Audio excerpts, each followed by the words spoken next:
Welcome to Talk About Topeka. I'm Chris Schultz, coming to you live in front of a live audience here at the Break Room in downtown Topeka.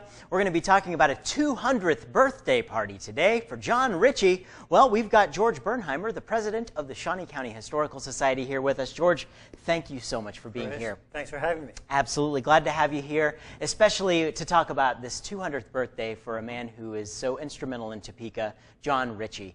Let's talk a little bit about the party here first. Sure. Yep. Well, the event is going to take place on Sunday afternoon, July 16th, sponsored by the Shawnee County Historical Society.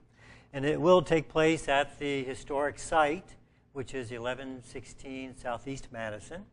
Begins at 1 in the afternoon, ends around 5 in the afternoon, and we will have a bluegrass band early on.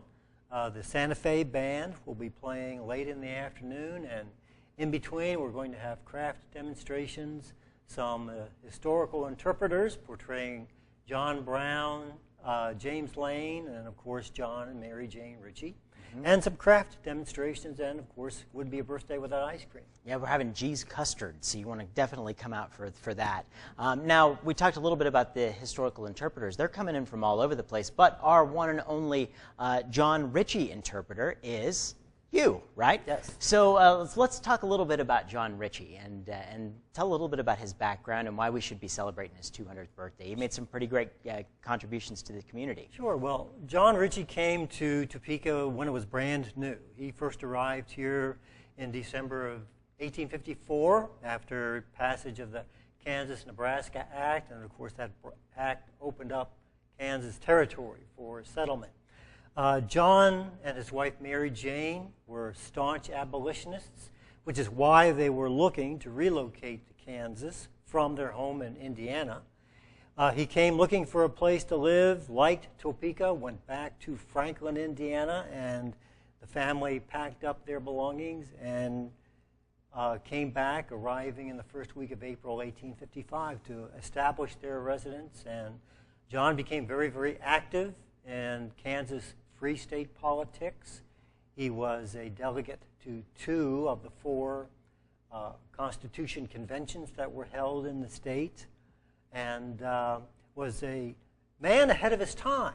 He was a staunch abolitionist, as I said, but very strongly believed in equal rights for everyone, including the right of women to vote, which was extraordinary at the time.